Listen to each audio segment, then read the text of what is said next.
ಹಿಂದೂ ರಾಷ್ಟ್ರ ಕಟ್ತೀವಿ ಅಂತಕ್ಕಂಥವ್ರು ಈ ದೇಶದ ಪ್ರಧಾನಿಗಳು ನಾನು ತಿನ್ನೋದಿಲ್ಲ, ತಿನ್ನೋವರೆಗೂ ಬಿಡೋದಿಲ್ಲ ಅಂತೇಳಿದರು. ಹಾಗಿದ್ರೆ ಈ ಟ್ರಸ್ಟಿಗಳನ್ನ ನೇಮಕ ಮಾಡಿದ್ರು ದೇಶದ ಪ್ರಧಾನಿಗಳು. ಇವ್ರು ತಿನ್ನಕ್ಕೆ ಬಿಟ್ರೆ ಅಥವಾ ಇವ್ರಿಗೆ ಪಾಲಿದೆ ಅಂತಕ್ಕಂಥದ್ದು ಜನತೆ ಕೇಳ್ತದೆ. ನಮ್ಮ ಧರ್ಮ ಅನ್ನೋದು ನಮ್ಮ ಭಾಳ ನಾವು ನಂಬಿಕೆ ಇತ್ತವರು, ದೇವರು ಅಂತಕ್ಕಂಥ ಭಾವನೆ ಇದ್ದವ್ರು. ಹಿಂದೂ ಧರ್ಮೀಯರಿಗೆ ಮನಸ್ಸಿಗೆ ಘಾಸಿಯಾಗಿದೆ.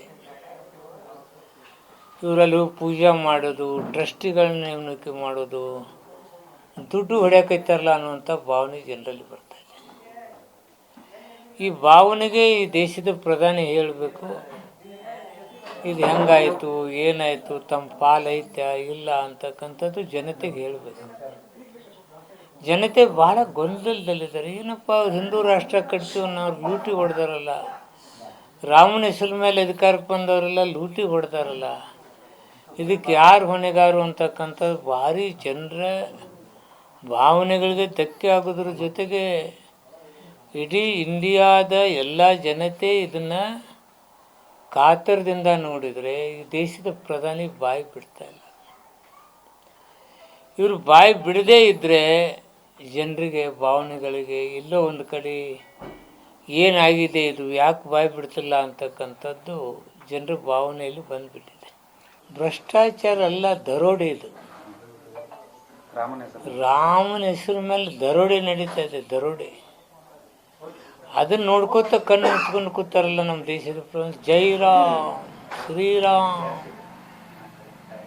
ಅಂತೇಳಿ ಘೋಷಣೆ ಕೂಡ್ತಕ್ಕಂಥ ಈ ದೇಶದ ಪ್ರಧಾನಿಗಳು ಈ ಎಲ್ಲ ಧರ್ಮೀಯರಿಗೆ ದೊಡ್ಡ ಘಾಸಿ ಆಗಿದೆ, ನೋವಾಗಿದೆ. ಬಾಯಿ ಬಿಟ್ಟು ಹೇಳಬೇಕು ಇದು ಏನಾಗಿದೆ ಅನ್ನೋದು. ಈ ಮಂದಿರ ಕಟ್ಟಬೇಕಾದಂಥ ಉತ್ಸಾಹ ಸರ್, ಈ ಪ್ರಕರಣ ಹಗರಣ ಆದದ್ದಕ್ಕೆ ಧ್ವನಿ ಎತ್ತಕ್ಕೆ ಯಾರು ಮುಂದೆ ಬರ್ತಾ ಇಲ್ಲ ಬಿಜೆಪಿ ಪ್ರಮುಖವಾಗಿ. ಅದೇ ಜನ ಇದರಿಂದ ತಪ್ಪು ತಿಳುವಳಿಕೆ ಹೋಗ್ತಾ ಇದ್ದಾರೆ. ಜನ ಏನು ಹೇಳಿ ತಿಳ್ಕೊತಾರಂದರೆ ಇವ್ರದ್ದೇನಪ್ಪ, ಯಾಕೆ ಇವ್ರ ಪಾಲಿದೆನಾ, ಪಾಲಿಲ್ಲ ಅಂದರೆ ಬಾಯಿ ಬಿಟ್ಟು ಯಾಕೆ ಮಾತಾಡ್ತಾ ಇಲ್ಲ. ನಾವು ಹಿಂದೂ ರಾಷ್ಟ್ರ ಕಟ್ತೇವೆ, ರಾಮ ಮಂದಿರ ಕಟ್ತೇವೆ, ಈ ಸ್ಲೋಗನ್ ಮೇಲೇ ಅಧಿಕಾರಕ್ಕೆ ಬಂದಂಥವ್ರು ಮೋದಿ ಸಾಹೇಬ್ರೆ. ಏನಾಗಿದೆ ಅನ್ನೋ ಜನತೆಗೆ ಹೇಳಿ. ನಿಮ್ಮ ಮಾತಿನಿಂದ ಹೇಳಿದ್ರೆ ಜನತೆಗೊಂದು ಉತ್ತರ ಬಯಸ್ತಾರೆ. ದೇಶದ ಪ್ರಧಾನಿಗಳ ವಿಷಯದಾಗ ಏನು ಹೇಳ್ತಾರೆ ಅಂತೇಳಿ ಬಯಸ್ತಾ ಇದ್ದಾರೆ. ಇಂಥದ್ರಲ್ಲಿ ಬಾಯಿ ಬಿಡದೇ ಇದ್ದರೆ ಜನರಿಗೆ ಶಂಕೆ ಆಸ್ಪದ ಆಗುತ್ತೆ. ಈ ದೇಶದಲ್ಲಿ ಹಿಂದೂ ರಾಷ್ಟ್ರದ ಹೆಸರಿನಲ್ಲಿ BJPಗೆ ಸಪೋರ್ಟ್ ಮಾಡ್ಕೊಂಡು ಬಂದರು. ನಾಮಫಲಕ ಮಾತ್ರ RSS ಹಿಂದುತ್ವ, ಅದರ ಹಿಂದುಗಡೆ ಇರುವುದೆಲ್ಲ BJP. ಹಿಂದೂ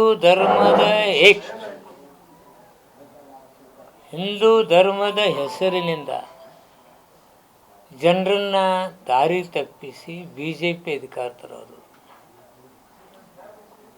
ಇವರಿಗೆ ಮತ್ತು ನೋಂದಣಿ ಇರಬೇಕು ಅಂತಕ್ಕಂಥದ್ದು ಒಂದು ರಾಷ್ಟ್ರೀಯ ಪಕ್ಷಕ್ಕೆ ಇವ್ರ ಸಪೋರ್ಟ್ ಇದೆ. ಟಿಕೆಟ್ ಕೊಡೋ ಹೊತ್ನಾಗ RSS ಅವ್ರನ್ನ ಕೇಳಿಕೊಡ್ತಾರೆ. ಅಷ್ಟು ದುಡ್ಡು ಕಲೆಕ್ಟ್ ಮಾಡ್ತೀರಿ, ನಿಮ್ಮ ನೋಂದಣಿ ಇಲ್ಲಾಂದರೆ ಬೇನಾಮಿ ಹೆಸರು ಮೇಲೆ ದುಡ್ಡು ಹೋದರೆ, ಜನರು ದುಡ್ಡು ಹೋದರೆ ನೀವು ಯಾವ ತಪ್ಪು ನೋಡಿ. ರಾಮ ಮಂದಿರ ದುಡ್ಡನ್ನೇ ಬಿಟ್ಟಿಲ್ಲ, ಇನ್ನು RSS ಹೆಸರು ದುಡ್ಡು ಏನೇನು ನಡೆದೈತೆ ಅನ್ನೋದು ಹೆಂಗೆ ಹೇಳೋದು. ಅವರು ಪ್ರಾಮಾಣಿಕರಿದ್ದರೆ ಅವ್ರಿಗೆ ತಾವು ಜನರ ಎದುರುಗಡೆ ನಾವು ಧರ್ಮದವರು, ಹಿಂದೂ ಧರ್ಮ ಕಟ್ಟವರು, ನಮ್ಮದು ವೈಟ್ ಪೇಪರ್ ಇದ್ದಂಗೆ, ನಾವು ಇಡೀ ಜನತೆಗೆ ನಾವು ರಿಜಿಸ್ಟ್ರೇಷನ್ ಮಾಡೋದ್ರ ಮೂಲಕ ನಮ್ಮ ಲೆಕ್ಕಚಕ್ಕವನ್ನು ಚುಕ್ಕವಾಗಿ ತೋರಿಸ್ತೇವೆ, ನಾವು ಎದಕ್ಕೆ ಬಳಸಿದ್ದೇವೆ, ಎದಕ್ಕೆ ಖರ್ಚು ಮಾಡ್ತೇವೆ, ಎದಕ್ಕೆ ಕೂಡಿಸ್ತೇವೆ ಅಂತಕ್ಕಂಥದ್ದನ್ನು ಅವ್ರು ಹೇಳಿದರೆ ಜನತೆ ಹೋಗ್ತಾರೆ. ಇಲ್ಲಿ ಹಿಂದೂ ಹೆಸರು ಮೇಲೆ ಕಲೆಕ್ಟ್ ಮಾಡಿದಾನ ಇಲೆಕ್ಷನ್ ಹೋಗ್ತಾ ಇದೆ ಅಂತಕ್ಕಂಥ ಭಾವನೆ ನಮ್ಮದು.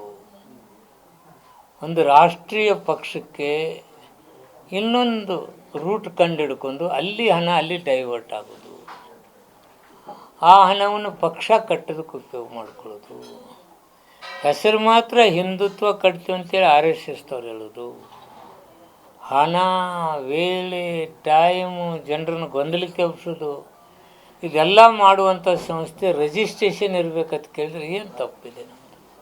ಪೇಜಾವರ್ ಶ್ರೀಗಳು ಹೇಳಿದ್ರು ಸರ್ ಮೊನ್ನೆ, ಏನಂತ ರಿಜಿಸ್ಟ್ರೇಷನ್ ಮಾಡ್ಕೊಂಡ್ರೆ ಇಂಥ ಆರೋಪಗಳು ಬರೋದಿಲ್ಲ, ಮಾಡ್ಕೋಬೇಕು ಅಂತೇಳಿ. ತಂತವ್ರು ಅಜ್ಜರೇ ಹೇಳ್ಯಾರ, ಗುರುಗಳೇ ಹೇಳ್ಯಾರ ಅಂದರೆ ಇವ್ರಿಗಿನ್ನೂ ಅದು ಬಂದಿಲ್ಲ ಅಂದರೆ ಡಿಫೆಂಡ್ ಏನಂತ ಮಾಡ್ಕೋತಾರೆ?